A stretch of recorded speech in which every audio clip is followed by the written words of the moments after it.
The reason handmade gifts end up in drawers is almost never because they are ugly. It is because they do not fit into the recipient's actual life. Think about that for a second. You spend 40 hours knitting a gorgeous cabled throw blanket in a beautiful teal wool, and you give it to your sister-in-law who has a beige minimalist living room, two toddlers, and a dog that sheds. She loves you, she appreciates the effort, but that blanket does not solve a problem in her life. It creates one. Now she has to figure out where to put it, how to clean it, and she feels guilty every time she sees it because she knows how many hours you put in. That is the drawer cycle. We break it by shifting our thinking from what do I want to knit to what does this person actually need that they would never buy for themselves, but would use constantly. And the beautiful thing is that those items are almost always smaller, faster, and cheaper to make than the big statement pieces we default to. So here is what we are going to cover. I am going to walk you through the pieces that are genuinely trending for 2026, not just in the knitting community but in fashion, in home goods, and in the broader culture of how people are actually living right now. Each one is something you can knit with yarn you likely already have or can get affordably. Each one uses techniques that I am going to explain in enough detail that you can execute them cleanly even if you consider yourself an intermediate knitter. And I am going to share a finishing trick toward the end of this that alone will make everything you knit from this point forward look like it came from a boutique. Stay with me for that because it is genuinely the single most underrated skill in all of hand knitting and almost nobody talks about it. Let us start with the first piece, and this one is going to surprise some of you. Knitted tech accessories. I am talking about laptop sleeves, tablet cases, phone pouches, and cord organizers. Now before you roll your eyes, hear me out. The average person in 2026 carries between 3 and 5 electronic devices on them daily. They have a phone, earbuds in a case, a tablet or e-reader, a laptop, and often a portable charger. Every single one of those items needs protection and organization. And here is what the market looks like right now. A decent felt laptop sleeve on Etsy runs $30 to $50. A handmade knitted one with a button closure is going for $40 to $65. People are paying this because they are tired of the cheap neoprene stuff from Amazon that falls apart in 6 months and they want something that feels personal and looks intentional. This is where your scrap yarn becomes gold. For a laptop sleeve, you need a sturdy, tightly knit fabric. I recommend using a worsted weight cotton or a cotton acrylic blend. If you have Lily Sugar and Cream or Peaches and Cream sitting in your stash, that is perfect. Pure cotton gives you structure without stretch, which is exactly what you need to protect a device. You are going to knit this on needles 2 sizes smaller than what the ball band recommends. So if your yarn calls for a US 8, drop down to a US 6. This gives you a dense fabric that will not let a corner poke through. Knit a simple stockinette rectangle that is 1 inch wider than your device on each side and 2 inches longer. Fold it in half, seam the sides with a mattress stitch, and you are most of the way there. Now the key detail that separates a homemade looking sleeve from a professional one is the closure. Skip buttons. Skip zippers for now. Use an I-cord loop and a large wooden toggle. It takes 10 minutes to make. It looks clean and modern and it will not scratch the device. I cannot tell you how many knitted cases I have seen with metal buttons that scratch laptop screens. That one detail, choosing a wooden toggle over a metal button, is the kind of thinking that keeps your gift out of a drawer. For phone pouches and earbud cases, you can go even further into your scrap stash. These are small enough that you can use up those random balls of sock yarn you have sitting around. I love using fingering weight superwash marine for these because it knits up smooth, it is durable, and the color options are endless since most of us have accumulated sock yarn in every shade imaginable. Knit these in the round on double-pointed needles or a short circular. Use a 2x2 rib for the body so it has a little stretch and grip, and finish the top with a simple drawstring or a fold-over flap. The whole project takes an evening. One evening. and you have just made something that person will throw in their bag every single day. Now I want to talk about the second category, and this is where things get really exciting for 2026. Modular scarves and wraps, and I specifically mean modular, not one long scarf knit end to end. I mean scarves and wraps built from smaller pieces joined together. This trend has exploded in the last year, and there are two reasons why. First, it is the ultimate stash buster. You can use every single color and fiber weight in your basket as long as you are strategic about your gauge. Second, it looks incredibly high-end. When you see a wrap made from 12 different tonal blocks of color with clean seams, between them it does not look scrappy. It looks curated. It looks like something from a design studio. Here is how you execute this well. Pick a unifying element. That element can be color temperature, meaning you stick to all warm tones or all cool tones, even if the specific colors vary wildly. Or it can be fiber content, meaning everything is wool even if the weights differ slightly. Or it can be a single accent color that appears in every block. You need one unifying thread, pun intended, that tells the eye this is intentional. Without that, it does look like a random patchwork. With it, it looks like art. For the blocks themselves, I recommend knitting squares or rectangles in garter stitch. I know garter stitch sounds basic, but listen to me. Garter stitch lies flat without blocking. It does not curl. It has the same texture on both sides, so your wrap is fully reversible. And when you join garter stitch blocks with a mattress stitch on the ridges, the seam is virtually invisible. You get a clean, professional join that people will not believe you did by hand. Each block can be as small as 4 inches square or as large as 8 inches by 12 inches, depending on the look you want.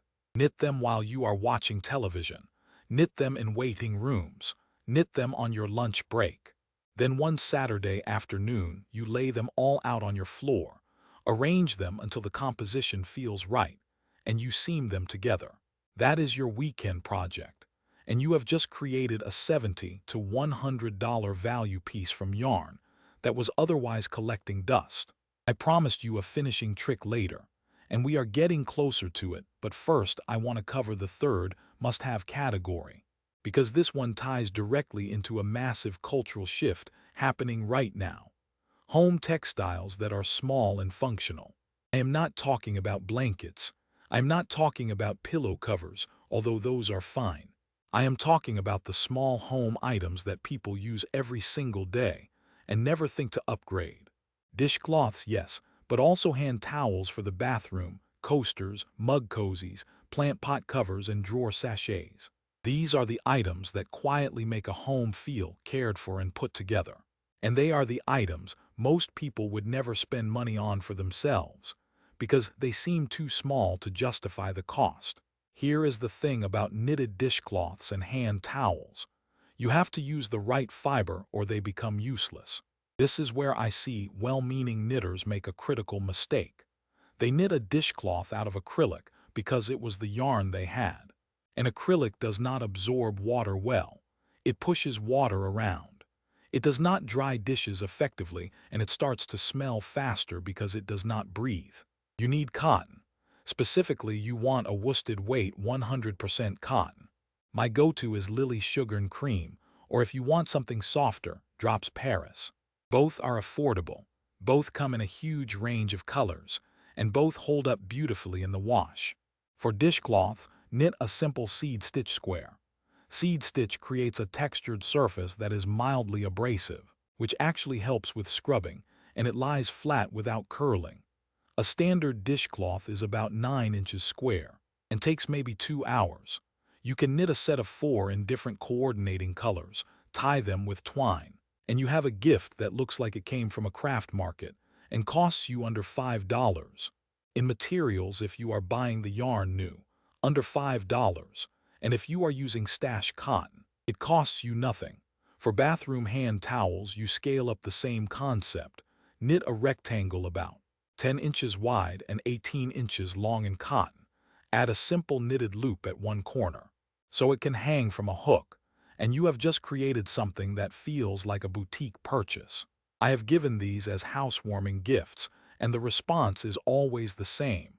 People cannot believe someone made it by hand and they use it immediately because it is genuinely useful. Now coasters. Coasters are criminally underrated as knitted gifts. Everyone needs them. Nobody has enough of them, and they take about 30 minutes each. Knit them in the round with cotton or a cotton linen blend, about 4 inches in diameter, in a simple spiral or concentric pattern. Use 2 colors for a modern look.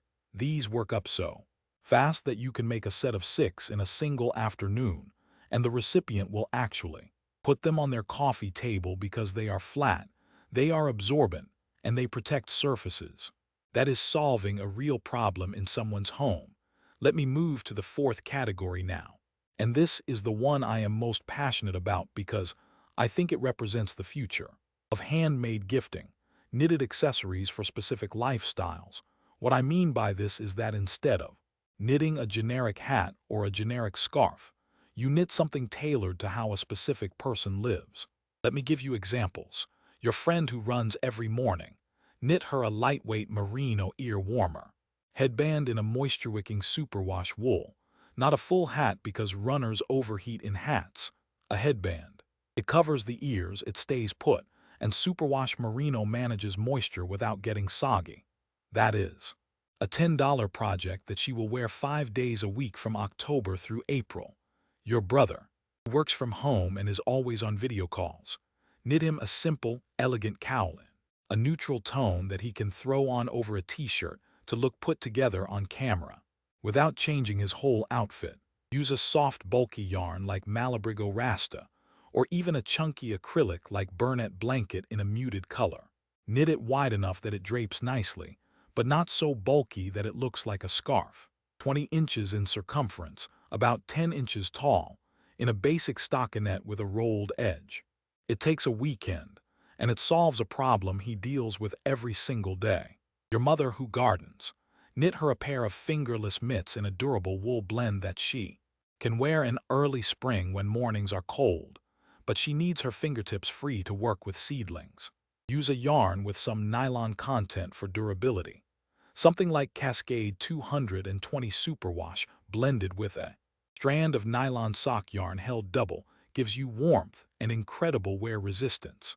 This is the kind of gift that makes someone stop and say you really thought about what I actually need. That is the reaction we are going for. That is the gift that never sees the inside of a drawer. The 5th category is one that I think a lot of knitters overlook entirely, and it is honestly one of the most profitable if you ever decide to sell your work. Knitted gift wrap and packaging. I am serious. Furoshiki-style wrapping cloths, reusable gift bags, and decorative pouches are massive right now. The sustainability movement has pushed people away from disposable wrapping paper and toward reusable options. A knitted drawstring bag in a beautiful variegated yarn does double duty. It is the wrapping and it is the gift. The recipient gets a beautiful bag they can reuse for storage, for travel, for organizing their knitting notions, whatever they want. You knit it in the round, decrease at the bottom, add an I-cord drawstring at the top and done. If you really want to elevate it, line the inside with a lightweight cotton fabric using a simple whip stitch. That lining takes 15 minutes and it transforms the bag from cute to polished. And this brings me to the finishing trick I have been promising you. This is the thing that will change how everything you knit looks and feels from this moment forward. It is blocking, but not just any blocking. I am talking about aggressive, thorough wet blocking with proper pinning. I know some of you block your work already, but I also know from 20 years of experience that most home knitters underblock. They spritz their piece with a little water, tug on the corners, lay it on a towel and call it done. That is not blocking. That is dampening.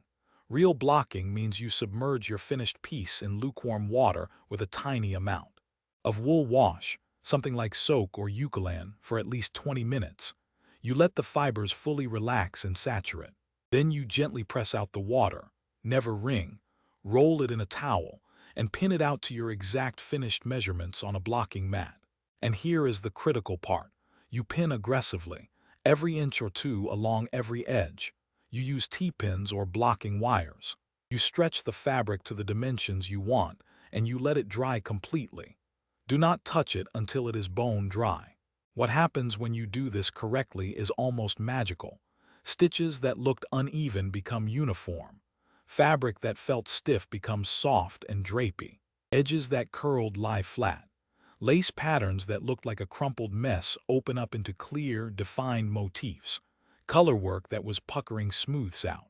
I am not exaggerating when I say that proper blocking is the difference between something that looks handmade and something that looks handcrafted. Those are two very different things. Handmade says someone made this at home.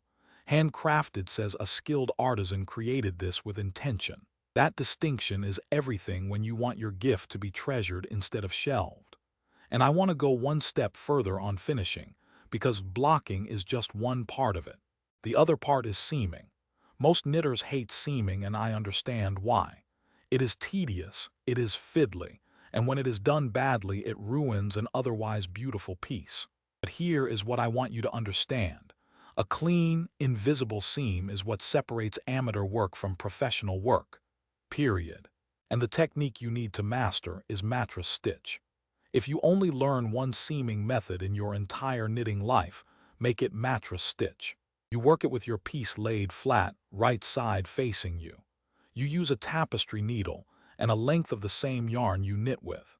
You go under one bar between the first and second stitch on one side, then under the corresponding bar on the other side, and you pull gently every few stitches to close the seam. When done correctly, the seam is completely invisible from the right side. It looks like continuous knitted fabric. No one can tell where one piece ends and the next begins. Practice this on swatches first. Seriously. Knit 2 small stockinette rectangles and practice joining them until you can do it without even thinking. That practice time is the single best investment you can make in the quality of your finished work. I also want to address something that comes up constantly, and that is the guilt around yarn cost. I touched on this at the beginning, but I want to go deeper because I think it holds a lot of knitters back from making gifts at all. Here is the reality. Yarn does not have to be expensive to be good.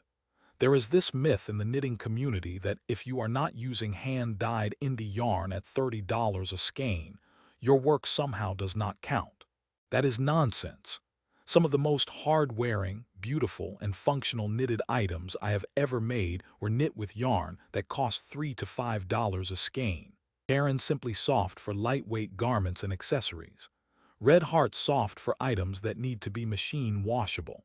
Paintbox yarns for consistent color and gauge at an incredible price point.